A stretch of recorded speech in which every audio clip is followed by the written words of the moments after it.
Good evening, I'm Jeff Hastings. This is CTV News at 5. Tonight, West Edmonton traffic chaos, 5 schools hemmed in by construction. A countrywide beer shortage after a major distributor goes down. And all aboard the Benalto Express. CTV Edmonton, local breaking news with Jeff Hastings.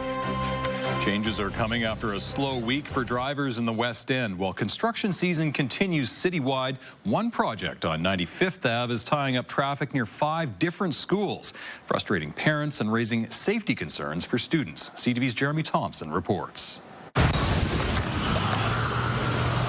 Not much movement for traffic waiting to turn onto 95th Ave in the West End. This section is down to 1 lane each way for road construction. As they inch forward, some drivers appear bored, others shake their head in frustration. Tried to avoid Stony Plain and I ended up here, so look how that did me.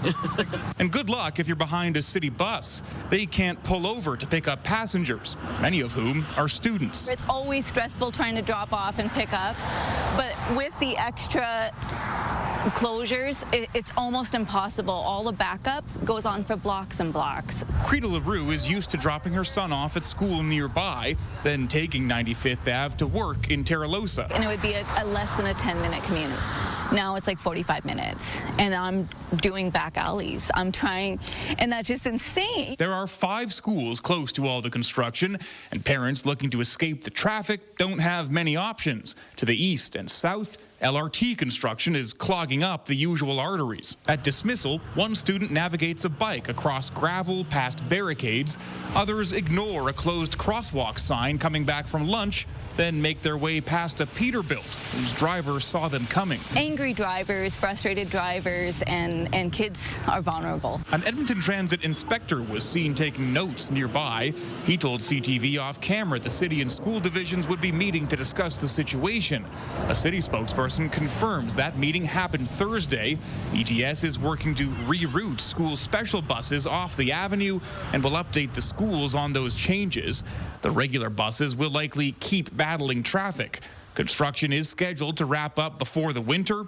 Come springtime, work will continue on the other side of the street. Jeremy Thompson, CTV News, Edmonton. Flashing beacons, speed check signs, and dragon's teeth pavement markings have all been added to the area near Highland School. This summer, the area was selected as a spot that would benefit from safety improvement measures. The city says the safety upgrades will hopefully lower the speed of traffic in the area during peak times, particularly with the start of back to school. Traffic data in the area will continue to be monitored to see if the safety upgrades are doing their job.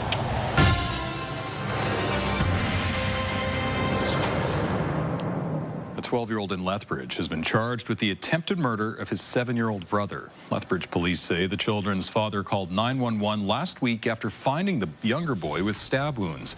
The victim was taken to hospital with critical injuries. He was flown to Edmonton, where he is in stable condition. Police say the older child told investigators someone had broken into the home and attacked his brother. Police allege the 12-year-old repeatedly stabbed his brother. The accused cannot be identified under the Youth Criminal Justice Act. An Edmonton police officer is facing an aggravated assault charge related to an officer-involved shooting. Alberta's police watchdog says in March 2024, EPS responded to reports of a stabbing outside a West Edmonton bar. Later that night, police tracked down a suspect vehicle. An officer shot the driver. The driver was taken to hospital with non-life-threatening injuries. ACERT says it found reasonable grounds to charge Sergeant Neil Thompson under the criminal code. EPS says he remains on duty in a non-operational role. Thompson will appear in court on October the 15th. Strathcona County law enforcement has ticketed a driver after hitting an overpass that was previously hit 2 years ago. The crash happened on the East Henday yesterday afternoon. The impact knocked out some concrete.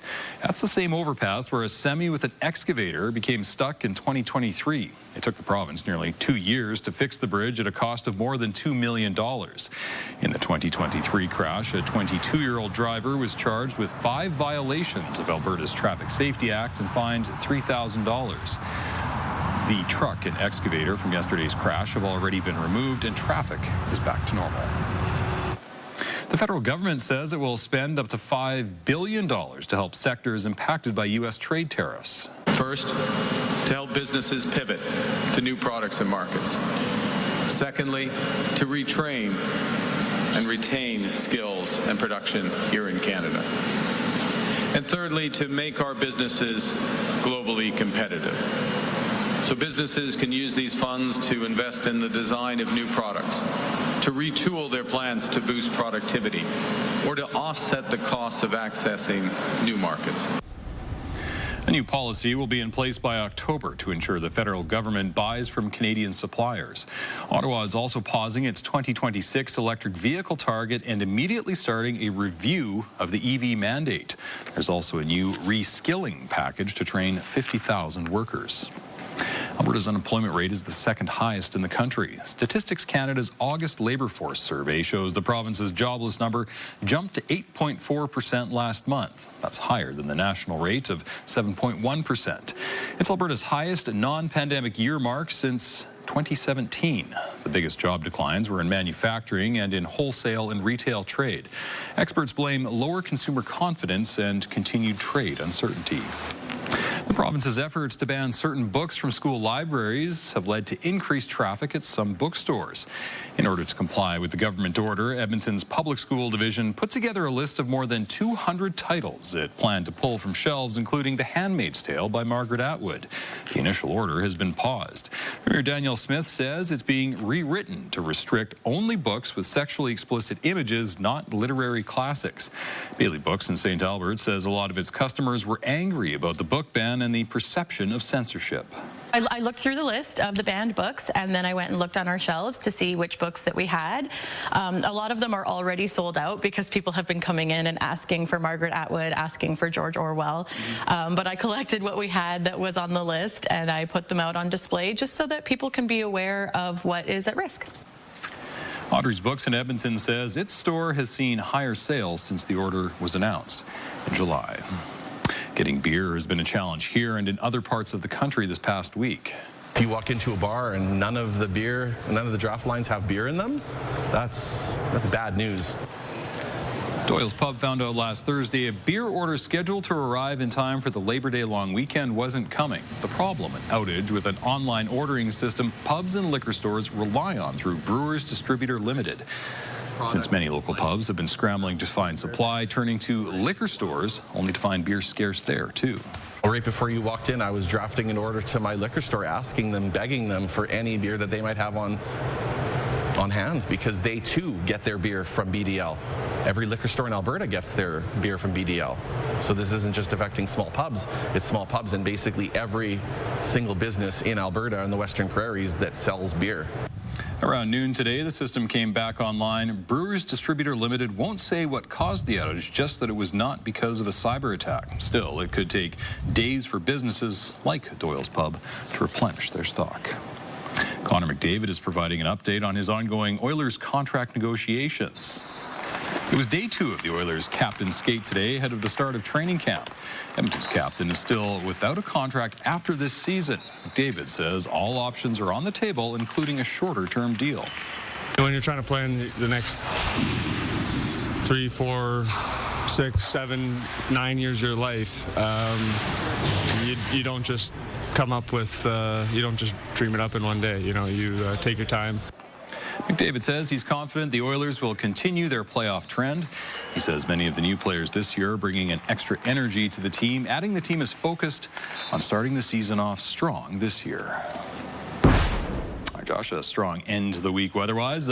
Very little smoke, if any at all, and much warmer. Yeah, lots of sunshine out there right now, and it looks like that'll be the case for most of this weekend as well. And temperatures are going to tick up here, mid to high 20s for daytime highs next couple of days. We're at 23 downtown Edmonton right now. A little cooler here at Elk Island at 20. 22s off to the west and northwest of the city, and wind has been about 10 to 15 kilometers per hour. So there's been a little bit of a breeze, but nothing all that significant.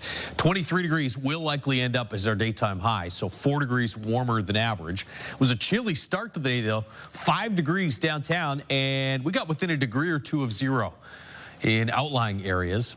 Could see some patchy frost in parts of central and east central Alberta tomorrow morning. We'll show you the advisory in a second. Here's what it looks like outside, though, with the CTV drone.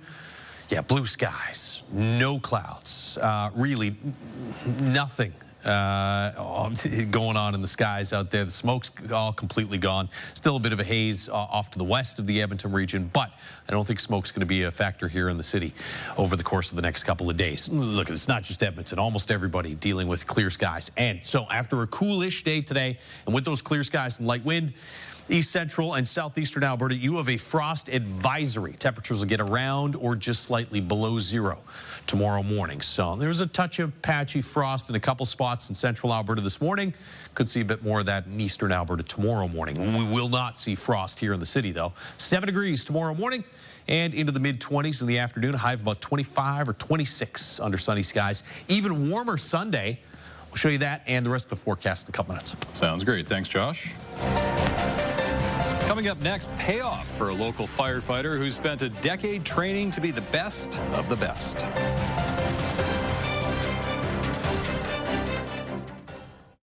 To you by James H. Brown Injury Lawyers, the heavy hitters of injury law.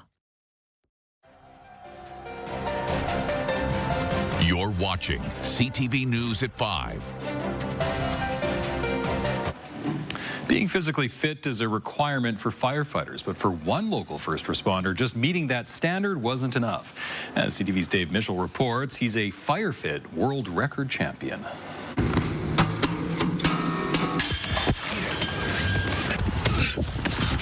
I call it the toughest 2 minutes in sport for a reason. It's actually called FireFit, and the fastest and strongest firefighter in this extreme fitness world is now Brad Dix from Strathcona County. His devotion is second to none. He eats, sleeps, breathes this stuff, but most of all, he just works for it. He's always grinding. Brad Dix out of Strathcona by himself. Earlier this summer at regionals in Calgary, wearing full gear, Dix climbed 6 flights of stairs, hoisted a huge roll, banged a sledgehammer, ran through pylons, dragged the hose, and rescued Randy in just 1 minute and 9 seconds. Most relay teams struggle to get under 110. So Brad, on air, by himself, to run under that number, it's a little bit like he's running a different sport. So there's kind of Brad and then the rest of us. The hose weighs 300 pounds when it's fully extended. The dummy's 175 pounds. After 10 years of hardcore training, Dix finally got it done, with his son waiting for him at the finish line. And the first thing he said is, can we go to the bouncy castle now? So it just reminds me to not take myself too seriously. Keep moving! And now comes Nationals next week in Ontario, and the chances of setting another record are very real, thanks to his local competition. Last pylon, Dave, let's move. His coach from Edmonton Fire. We have a tower at Edmonton that is an exact replica of the one that we race on. And so we said, come on out. I think we can help. And the voice of the team, named Carla. I do a lot of screaming while they race, for sure. From then on, she just yelling me to go faster. So I think I'm more running scared than I am running. But what Brad wants more than any individual honor is the mixed team relay crown, named after his FireFit mentor, Darren Anderson. Lost his life due to job-related stresses, and unfortunately died of suicide. In the anxious hours before a race, kind of feel like he's with me. Oh, he'd be proud of me. He was always my rock. He taught me everything about FireFit, and yeah, happy to do it for him. It was really nice. In Sherwood Park, Dave Mitchell, CTV News. 10 Canadians are heading to South Korea for the World Archery Championships, including one from Edmonton. This is recurve archer Aaron Cox. It's his first trip to the World Championships and his first time making the national team since 2019. The Worlds are the second biggest tournament in the sport next to the Olympics. Cox has been hooked on the sport since receiving a recurve bow for his 12th birthday. It's really just me against myself. Some days I'll be doing well, sometimes I'll be doing poorly, but I know it's all my fault. I just got to try and be the best me I can be when I get out there, and that's what I do every time, and hopefully one day that all works out, right? Beyond just competing, Cox is looking forward to learning from some of the best archers in the world. Still to come, a drive to get hundreds of kids on bikes kicks off this month. That gives our staff and volunteers the winter to work on the bikes and have as much inventory as we can come spring. Programming brought to you by James H. Brown Injury Lawyers, the heavy hitters of injury law. Central is starting its third annual bike drive this weekend. The organization is accepting donations of kids' bikes every Saturday in September. Sports Central accepts bikes of all sizes and conditions.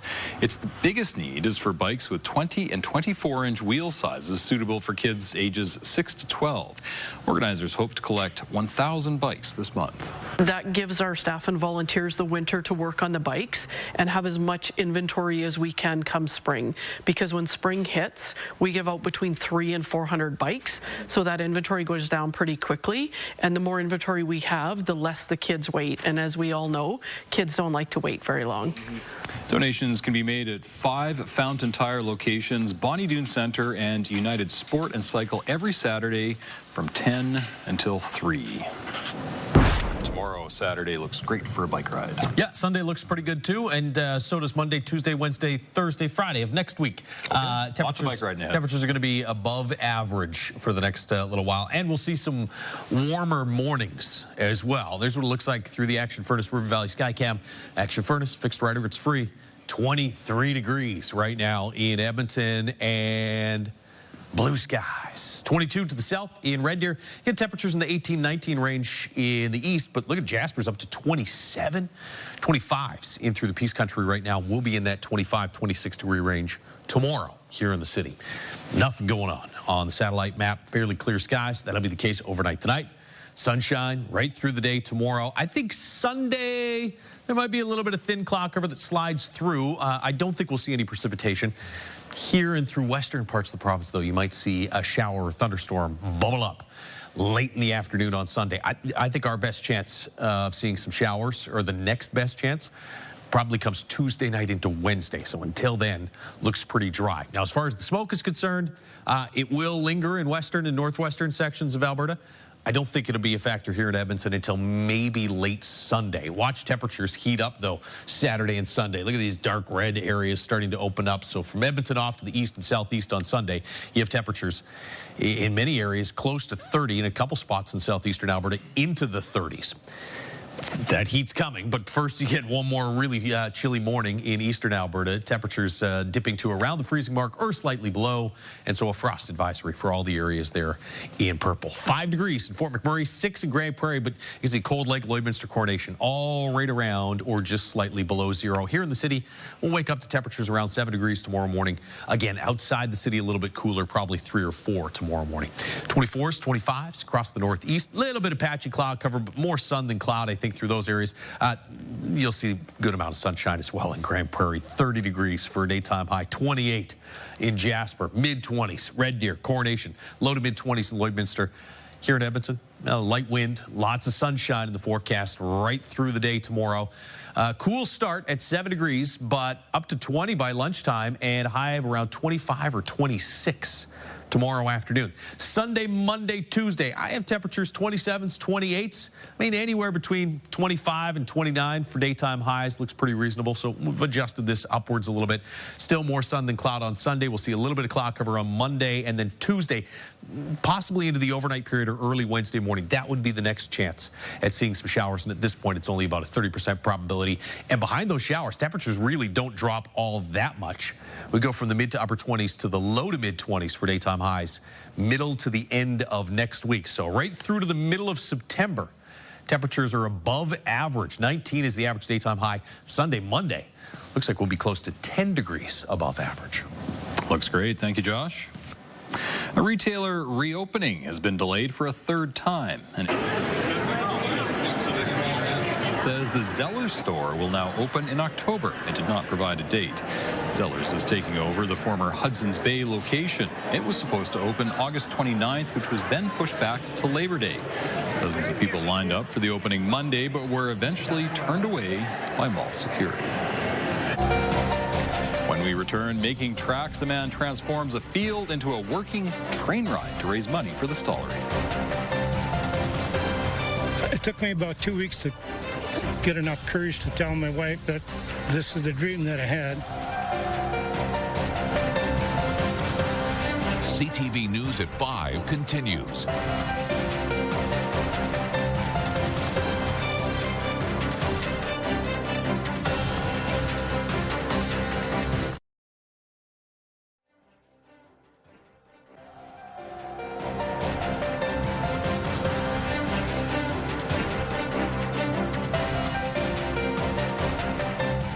programming brought to you by James H. Brown Injury Lawyers, the heavy hitters of injury law. Still ahead on CTV News at 6, a measles case in Edmonton has prompted an exposure warning at the University of Alberta. Also, Edmonton police warn about fraudulent calls that appear to be coming from another Canadian police service. And a former U of A Golden Bear returns home to play for the Edmonton Elks. Those stories and more local news of the day on CTV News at 6. A Central Alberta man has transformed his barley field into a working train station. Now he's using it to raise money for a cause close to his heart. Evan Kenny has more. All aboard. Trains will be departing Ernie Bescowini's mini rail yard west of Sylvan Lake all weekend long. Good to go. 4 trains will be taking people for rides, raising money for the Stollery and the Alberta Children's Hospital Foundations. One day I had an actual dream that I had a railroad track here, and I was actually giving people rides and raising money for the Children's Hospital. He says he had that dream 18 years ago when his grandson was admitted to the Ottawa Children's Hospital. Kids don't have a choice how they're born and how they come into this world. He saw how the hospital helped his family and decided he wanted to support the hospitals here in his home province. It took me about 2 weeks to get enough courage to tell my wife that this is the dream that I had. And she immediately responded. She says, "That's a very doable dream. Let's do it." Bescowini spent more than a decade planning and building these locomotives and 12 acres of track through tunnels, around lakes, and over bridges. It was barley field when I started. An ambitious endeavor for someone familiar with tools and restoring cars, but no prior experience with trains. Now, each one of these trains can pull dozens of people. A complete loop takes about half an hour. He's hoping 2,000 to 3,000 people will visit the railway Saturday and Sunday. At $10 a ride, that would raise thousands for each hospital. Evan Kenny, CTV News. Thank you. And that is our show for this evening. Thank you very much for sharing your time with us. CTV National News is next.